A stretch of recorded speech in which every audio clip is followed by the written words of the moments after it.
sfidës ndaj vetë partisë të tyre dhe ndaj Edi Ramës. Nësa ai në Hungari ishte pjesë e sistemit, por sistemi shkoi dhe u fut në një parti tjetër ose grupim tjetër dhe PP-jet e mbajtën Maxharin, këta nuk janë kështu, nuk kanë aleat. Nuk kanë aleat dhe nuk kanë njerëz pas tyre për të bërë politikë. Nuk kanë legitimitet, sepse zona që ju përmendët nuk ka dalë për t'ju thënë qytetarëve shqiptar më parë ose disa vite rresht, ose në mënyrë të natyrshme për shkak të ndonjë skandali dhe jo kur largohet vetë nga posti. Një referoni zonës Spiropale, po? Është jo legjitime kur del dhe flet në momentin kur të largojnë nga posti, sepse je gjithmonë i dyshuar në sinqeritetin tënd dhe në ndeshmërinë tënde.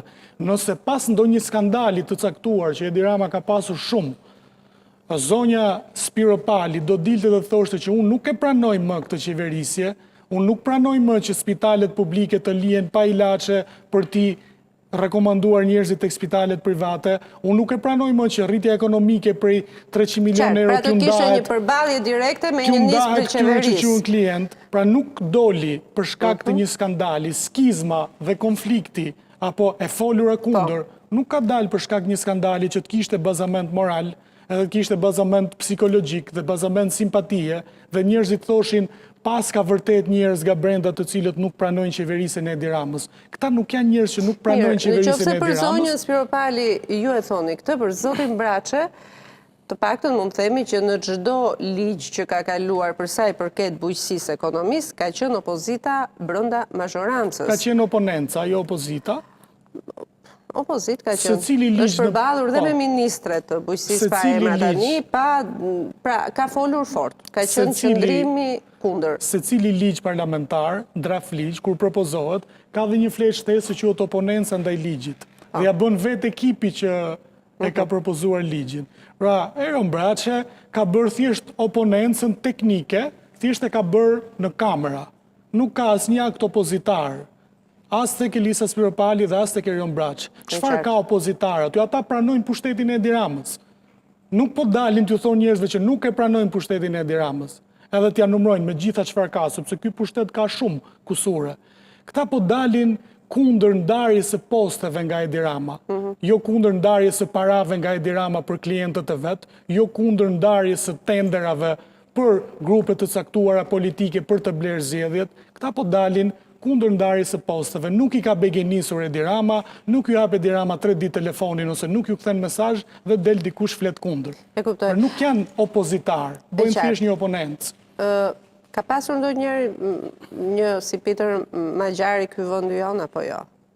Të vjen ndërmend dikush që mund vërtet ka bërë oponencë? Në kontekstin e mekanikës, në mënyrën mekanike si ka dalë nuk ka pasur.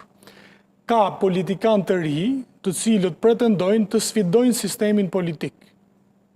Kemi kryetar lëvizjesh ose partisë të reja. Por në mungesë të zgjuarësisë së thellë politike për të njohur sistemin politik dhe mënyrën se si funksionon politika, kanë mbetur thjesht në rolin e rrufepritësit. Pra, emocionet në prag të zgjedhjeve janë aty dhe nuk duan të shkojnë tek Partia Demokratike dhe Partia Socialiste, shkojnë dhe bien tek një rrufepritës, siç ranë tek disa parti të vogla në zgjedhjet e vitit 2025. Politika është më tepër se aq. Nuk është thjesht e folura në ekran, nuk është thjesht e bërtitura apo deliri kundër sistemit, sepse bërtitura kundër sistemit ndonjëherë tregon më shumë frikë nga sistemi se sa mobilizim kundër sistemit. Dhe në këto kushte, me një analizë kaq të shkurtër, ne mund të themi se nuk kemi pasur. I vetmi Peter Maxhar këtu, për ironi të fatit, ka qenë Ilir Meta. Në kohën kur doli nga Partia Socialiste, themeloi partinë e tij dhe u bë faktor politik për një 15 vjet.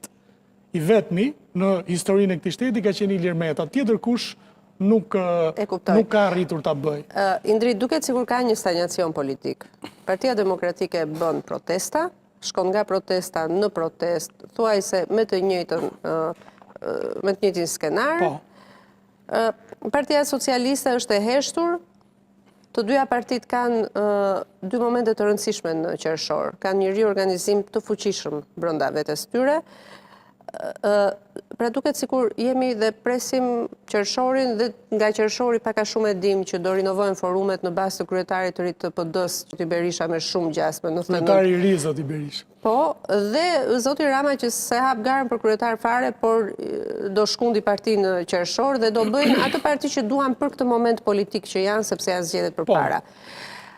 Duket sikur ka, thash, një stagnacion që sjell një vakum. Në fakt, në politik nuk ka vakume. Të gjitha teoritë politike thonë që vakum politik nuk ka. Mendon që është një heshtje si qetësia përpara stuhis, apo do shkojmë nga ky stagnacion në një tjetër stagnacion që do na çojë në zgjedhjet lokale?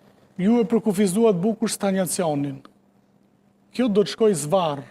Pra do të kemi stagnacion politik dhe zvarritje politike. Me qenë se ishim pak të grekët, në perandorin romake ndodhi diçka që e cila quhej diarkia. Pra dy perandorët nga që nuk e menaxhonin vetëm perandorin, vendosën të ndajnë territorin dhe të sundojnë të dy me vullë të njëjtë dhe me legjitimitet të njëjtë. Dhe këta tani kanë bërë një diarki në Republikën e Shqipërisë, ku dy persona kanë numrat parlamentar dhe kanë treguar se nuk kanë cip dhe bëjnë çdo marrëveshje me njëri tjetrin dhe dalin dhe justifikojnë si marrëveshje të mirë dhe marrëveshje legjitime, thjesht për të zgjatur atë paktin e tyre. Dhe ata të cilët besojnë se këta do të kenë propozime për të demokratizuar shtetin, janë naiv dhe do të mashtrohen edhe për të disatën herë, edhe këtë herë nga Sali Berisha dhe nga Edi Rama, mendoj unë. Sepse nuk mundet që njerëz të cilët kanë konsoliduar mekanizmat e sistemit dhe kanë fituar pushtet, ta lëshojnë pushtetin.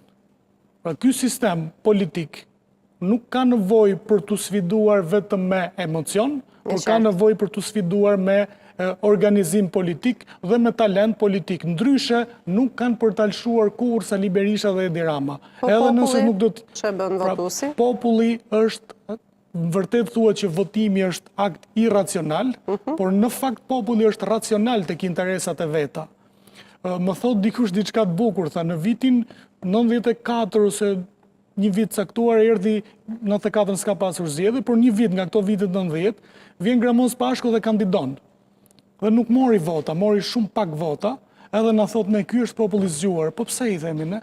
Se ky e kuptoi që unë nuk kam gjën të rezi dhe s'do fitoj asgjë dhe nuk ma dha votë. Dhe çfarë do bëj ky popull i zgjuar?